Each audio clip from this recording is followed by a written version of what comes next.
Hare Krishna. So today we will discuss this song by Bhaktivinoda Thakur, Bhuliya Tomare. This is a remarkable song for the simple reason that it actually demonstrates how a success story is a failure story. In this song, Bhaktivinoda Thakur outlines what most people would consider to be a very successful career chart. And then he shows how that which is materially successful is actually not spiritually successful.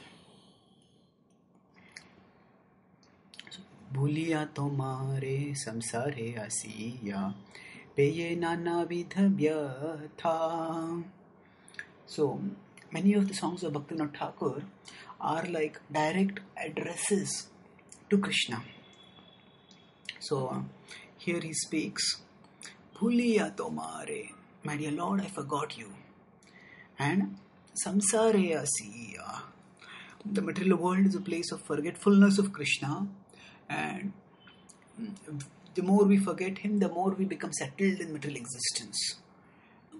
Samsare Asiya Peye Nana Vidha Vyatha. And here in this samsara, in this material existence, I got varieties of miseries. Turning away from Krishna, this material world is like a prison where we are trapped. Tomare charane asiya chiyami bolibo dukhera katha. Tomare charane, at your lotus feet. Asiya chiyami, asiyachi, I came. Ami, I came and I'm coming now. Bolibo dukhera katha. And I'm speaking my sorry story. I'm speaking my heartbreaking plight. Actually, we all have a personal relationship with Krishna. And through the means of songs, Bhaktivinoda Thakur shares with us how we all can approach Krishna personally. There is a remarkable combination of personal intimacy and intense humility in the mood of Bhaktivinoda Thakur over here. That is directly speaking to Krishna, and at the same time he is telling that how I am fallen, how I am lost, how I am miserable. So Bolibo Dukhera Katha. I am speaking my sorry story. Janani Jathare Chilama Jakona Visham Bandhana Pashe Ek Bar Prabhu Dekha Diya More Vanchile Edina Dase. Janani Jathare. Janani is the mother, Jathare, in the womb. So Bhaktivinoda Thakur starts his sorry story with the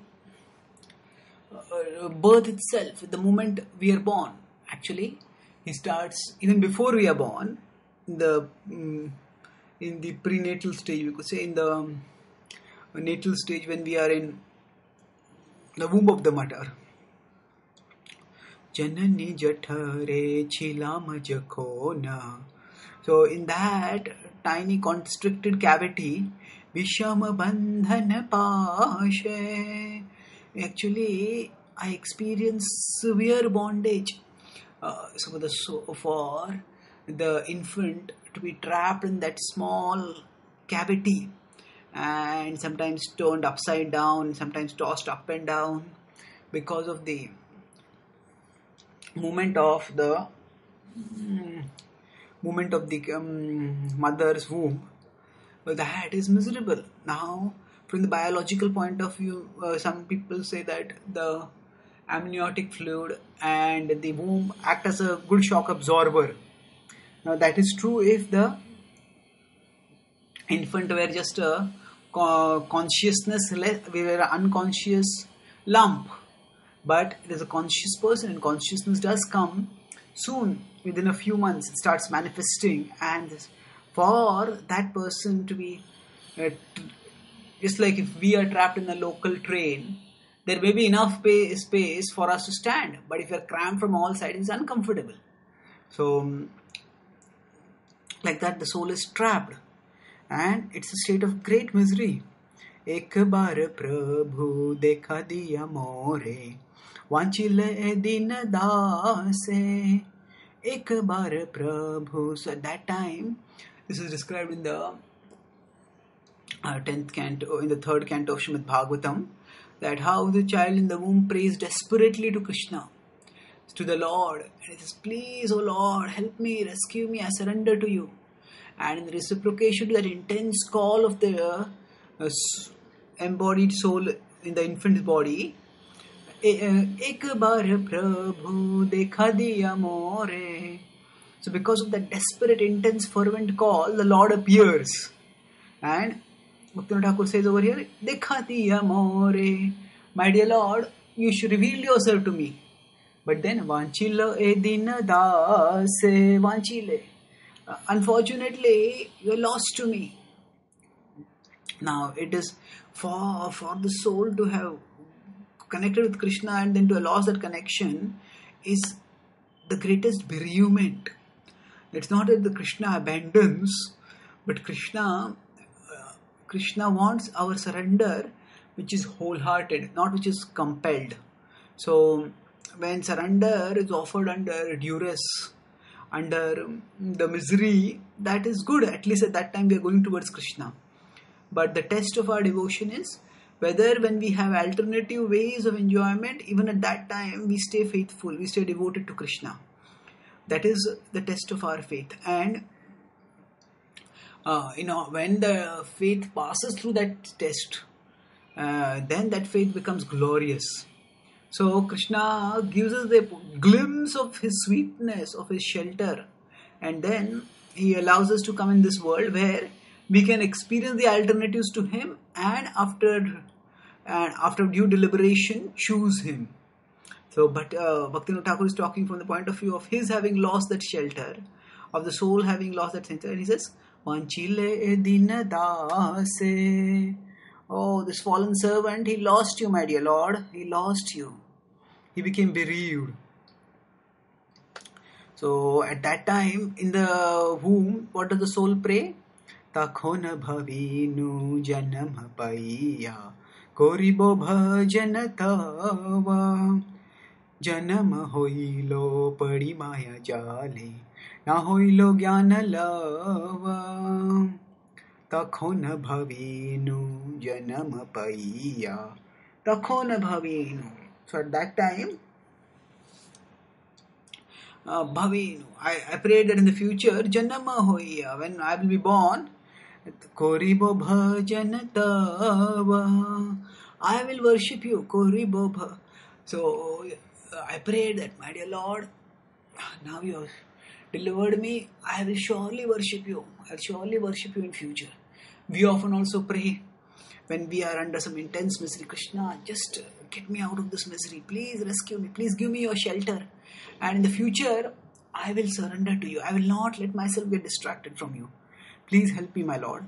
Janam hoilo padi maya jale, na hoilo jnana lava. But unfortunately, once janam hoilo, once birth takes place, padi maya jale, we fall into the illusion of Maya. Na hoilo jnana lava, na hoilo. That there is no more knowledge that is left. Na hoilo jnana lava. The knowledge that was produced, or knowledge that emerged because of the misery. This world is misery, only Krishna is the shelter, real shelter. That knowledge gets lost because the world appears promising, and it seems as if we can get a lot of pleasure in this world. So, na hoilo jnana lava. Lava is a very small, fractional quantity. Even that much knowledge doesn't remain. The soul, when it is born as an infant, actually has practically no knowledge at all. No spiritual knowledge, and not even any material knowledge. It has to be learned. So, of course, the spiritual growth that has been done, that is there, but that is covered, that is not available. And the soul has to usually begin uh, has to come into this world and start groping, learning ABC. And how exactly does the soul fall into Maya after being born? That is being described in the next verse, in this verse now. Adharer chele swajaner kole hasiya katanu kala जनक जननी स्नेहते भूलिया संसार लागिलो भाला. So Adarer chele. So actually, with great affection, Swajaner kole. With great affection, the Swajana, the loved ones, offered affection to me, offered glorification, offered love to me. Hasiya katanukala. Hasiya. Happy, smiling, laughing. Katanukala. I started spending my time. When a child is born, the child is the center of affection, cynosure of all eyes for the relatives. They want to touch him, cuddle him or her, cuddle the baby, and then kiss her. Then in that way, play with, make the baby smile, and in that way, the baby feels, oh, I am the center, everyone loves me.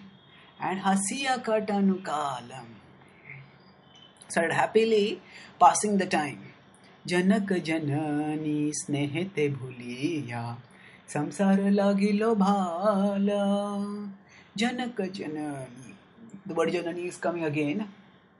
It had come in the second stanza. Janani jathare. So it's coming here. Janaka janani. The father and the mother. Snehete bhuliya. In their affection, in their love, bhuliya. I forgot what?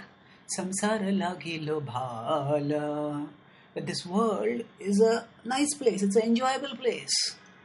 Now, is it wrong for the parents to love their children? Is it wrong? Not at all. Is it wrong for the parents to strive for the children's happiness? No, not at all. They have to do it, and they will do it out of their affection. That certainly the parents should never increase the misery of the children intentionally. At the same time, the parents are also meant to educate the child. And if the child is not educated about the nature of the world, then that child, when on growing up, becomes extremely frustrated.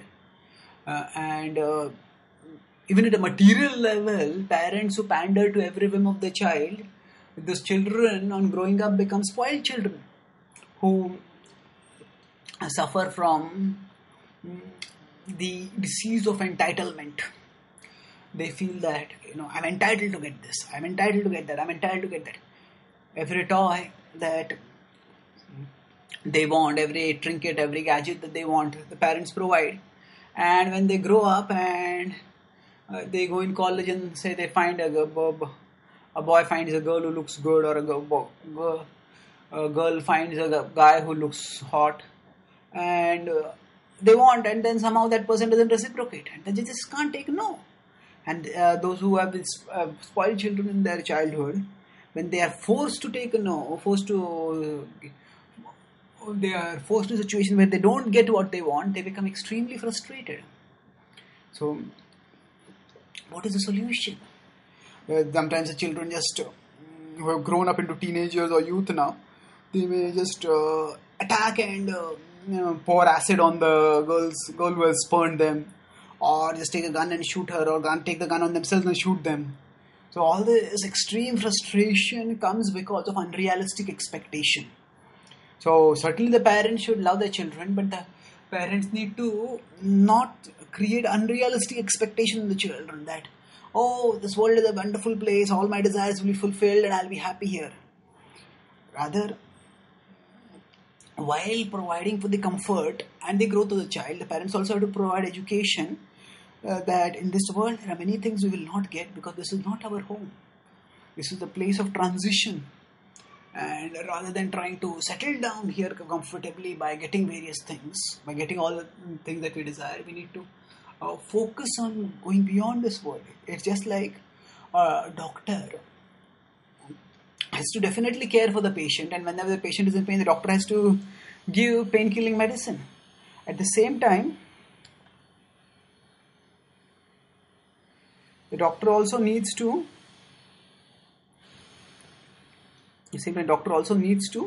ensure that the patient does not think that I am okay and there is no need for me to take medicine and there will never be any pain in my life. The doctor has to educate the patient about the sickness so that the sickness can be cured. So similarly, the parents need to educate the child also. They offer affection and they offer education. And then there are no unrealistic expectations which leads to unacceptable frustration. When क्रमे दिन दीन बालक होइया खेलिनु बालक सह are किछु दीने ज्ञान उपजिलो पाठ पोड़ी अहरह क्रमे दिन दीना. So the child whose infant has now grown up, and after has grown up, क्रमे दिन दीन बालक होइया, became a balaka. And as the balaka, from the infant, came to elder and started playing. Khelinu balak sah. Children enjoy playing with others. In fact, playing is the purpose of their life. Studies is something which is like an imposed duty that they have to do. But they simply play. And nowadays, so children don't even play themselves. They often watch others play.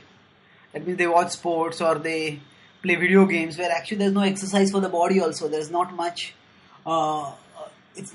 there's not much development unless the video games are educational and they lead to intellectual development. But often the point is that play catches the people. So the distraction goes on.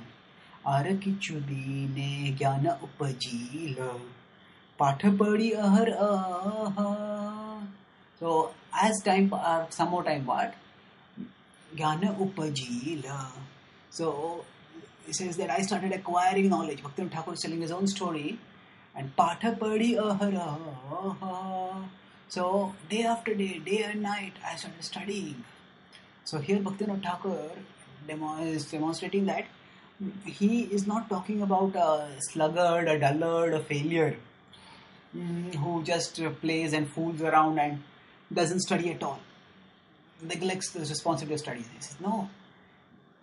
He's talking about a good student, even an ideal student, day and night, day after day after day, studying consistently. Pathapodi. Such a student will be recommended as a good student, as such a child will become the pride of the parents. Oh, my child studies so much, so wonderfully. So now here we'll see how Bhaktivinoda Thakur is treading not a chart of a materially wasted life. He is outlining, tracing the chart of a materially successful life. And that becomes more and more evident as we move forward. Vidyara gaurave brahmi deshe deshe dhana uparjana kori स्वजन पालना कोरी एक माने भूलिनु तोमारे Hari विद्यार गौरवे. Out of desiring the glory of Vidya, desiring the pride of learning and attaining that pride of learning, that means I became learned.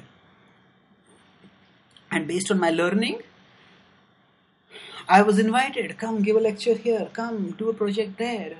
Brahmi deshe deshe. I went from this place to that place. Desha can mean area, a region, or it can mean country. Bhaktivinoda Thakur himself did not travel outside India because at that time airplanes were not there and ship travel was quite slow. And Bhaktivinoda Thakur did not travel, but if we apply the principle of this song over here, In India, people, when they get, say, a chance to go abroad, especially to America, we think it's like going to the dreamland. And Brahmi Deshe Deshe. So somebody can go not just to, some people think that if I can just go once to America, my life is successful. But if they can go to multiple countries, Deshe Deshe, then they think, oh, just see my visa, how many countries I have traveled to, what a glorious person I am. And generally when people go abroad, especially if the company is sending them, then they often get increments or they get incentives, they earn more. So dhana uparjana kari. So there is a double intoxication. There is the intoxication of traveling to a much glorified destination, and there is also the increased prey that comes, and everyone gets obsessed. Oh, I want to succeed. I just want to I want to be the top performer. I want to be the number one, and I want to crush my competition. And in this way, now certainly whatever work we do, we should be competent in that work, and we should do justice to our talents and justice to our professional obligations. At the same time, he tells the danger in this Swajana Palana Koriye Kamane Bhulinu Tomare Hare. So again, Bhaktivinoda Thakur is talking here. We see not of a obsessive workaholic. People who become successful in their careers, often that taste of success goes so much to their head that they neglect everyone. They neglect even their loved ones. They have no time for their spouses, no time for their children, no time for their parents. Bhaktivinoda Thakur is saying, I was not like that kind of person. Swajana palana koriye kamane. With one pointed ekamane, with sincerity, with dedication, with one pointedness, swajana palana. I took care of my loved ones. So here again we will see that this would seem to be like an ideal human being. Oh, studied diligently, traveled abroad, earned a lot of money, and cares for the family members also. And you say, what more do you ask? Such a person has arrived, such a person is wonderful, is successful. But Bhaktivinoda Thakur says, Bhuliya Tomare Hare. Unfortunately, O Lord Hare, I forgot you. So, ekamane. My mind was so caught in earning and maintaining that I had no time for you. So, we see Bhaktivinoda Thakur is echoing the theme in simple vernacular Bengali, what is talked about by Sutta Goswami in the second canto of Srimad Bhagavatam. In the conversation between Sutta Goswami and Parikshit Maharaj, it is said that Divacha arthe hayarajan kutumba bharane va. So the daytime, the attached householder, they spend in arthe hayarajan, in earning money, or kutumba bharane va, or doing family maintenance. And in this way, the time gets dissipated. Of course, the Bhagavatam also says that Nidraya riyate naktam vivyavayena chavadiva vayaha. So at night, one spends time either in sleep or in sex life. So either way, the point is, Bhulino Tomare Hare. Bhaktivinoda Thakur does not jar any sensibilities of people by mentioning sex over here. He just says that he's talking about a particular, not a person who is lusty or anything, a person who is materially successful. But still such a person has forgotten Krishna. He says, my dear Lord, I live like this and I forgot you. Bhulinu tomare hari. So obsession with material comfort, material success, material security causes not just distraction but from spiritual life, but causes spiritual blackout, spiritual oblivion. And that's what happened here. And then Bardhakya ekona bhakti vinoda kandiya katara ati na bhajiya tore dina britha gelo ekona kiha begati. So Bardhakya ekona, Bardhakya, in old age has come now. Ekona, it has just come upon me. No, we don't want to become old, but old age simply comes upon us. Bhakti vinoda. Kandiya katar aati. So say Kandiya katar. I'm grieving. I'm crying desperately. I am crying filled with regret. Kandiya katar aati. I'm distressed and crying. Now, it is not that Bhaktivinoda Thakur wrote all his songs when he was old. He started writing quite early, and yet, actually, Kandiya Katar Aati, that he wrote his songs, he's writing his songs, and even if we say that when he wrote this particular song he was old, the point is he was immensely devoted to Krishna, but he's taking the role of a conditioned soul, and he's saying that when you become old, what happens? Our material shelters no longer shelter us. That the body does not have any capacity for sense gratification. We cannot travel around because the body has become weak and sickly and rickety. And those people for whom we gave our lives, often they are so caught in their own lives. They have their career, they have their families, that they don't have any time for us also. So often an old person is treated like a burden, is neglected, is rejected. Na bhajiya tore din britha gelo, ekhon ki habe gati.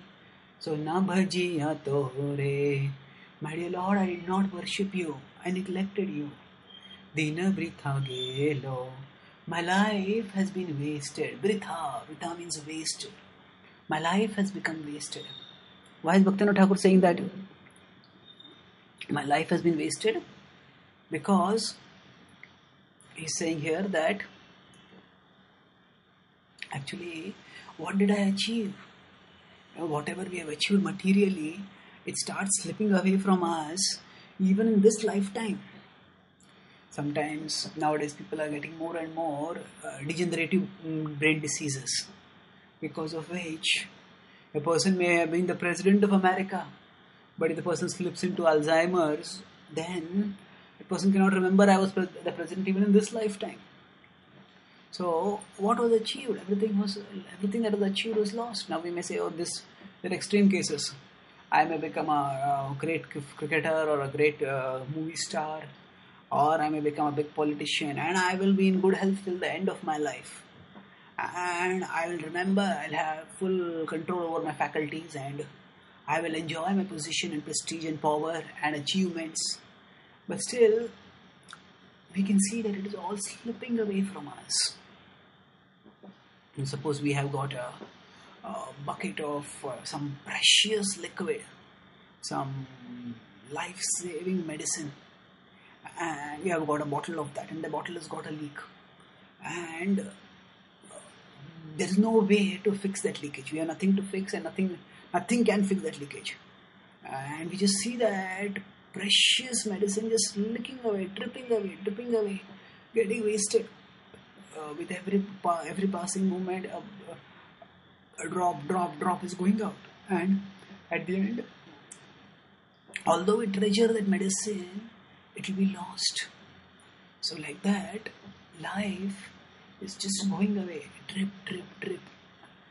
moment after moment after moment. And quite often we are so caught up in things that we don't even realize that life is slipping away. But even if we realize that life is slipping away, still we can't do anything about it, because it's inexorable. So the time that we treasure, Bhaktivinoda Thakur is not talking about a time waster over here. He's talking about a person who used the time quite constructively from the material perspective. Became learned, became an international traveler, took care of the family, became famous. But in spite of it all, everything has to be given up at the time of death, and all of it will be lost. Dina britha gelo. Actually, my life has been wasted. My time has been wasted. Oh my dear Lord, why did I waste my time like this?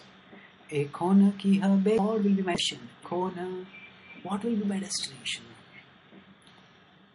So now this song may seem to be ending on a very pessimistic note.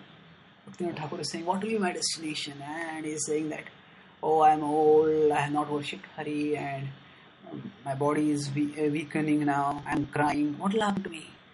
Although there is pessimism, there is within in the womb of this pessimism is the supreme optimism.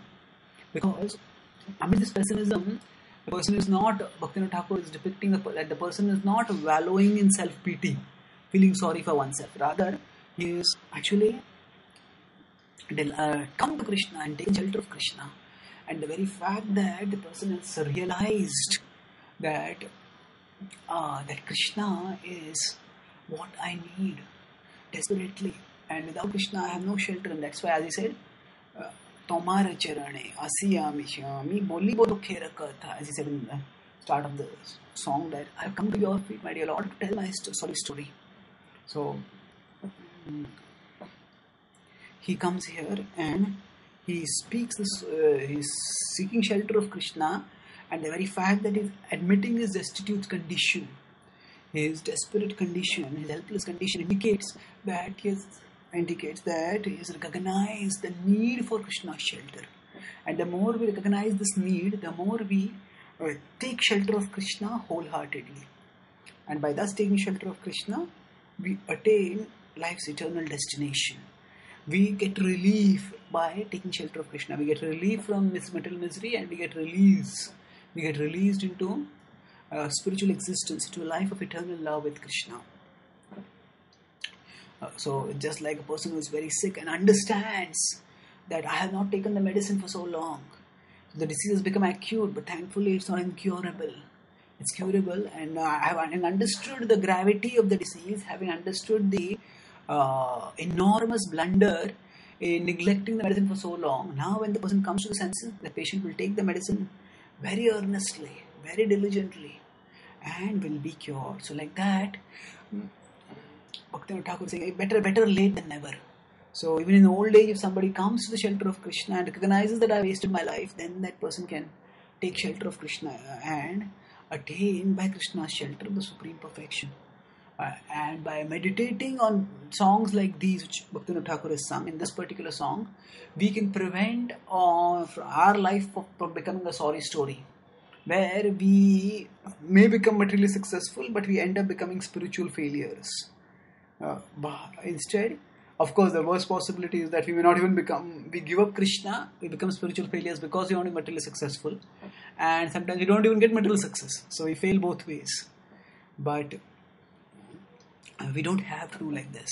Although this world will in a million ways try to persuade us that samsara lagilo bhala, through advertisements, through movies, through the smiling faces, smiling shiny faces of the icons of materialistic culture, movie stars and models and other things. The world will try to culture will try to convince that this world is a place of enjoyment. But if we remember, if we meditate on songs like this, then whatever illusion that those portrayals have created, those illusions will be dissipated, and will stand in the light of truth, recognizing beyond the superficial glamour to the actual misery. And thus we will be able to shirk the temptation to enjoy in this world and focus ourselves on devotion.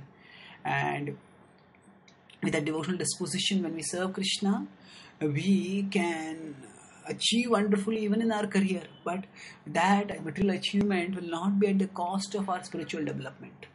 Rather, the material achievement will be a result of our spiritual development, because we see that our work is also a service to Krishna. When our heart is connected to Krishna with devotional service, then our work will also be a service to Krishna, and we'll be able to march onwards towards Him steadily and go beyond this miserable material world, go beyond the stage of Bhuliya Tomare.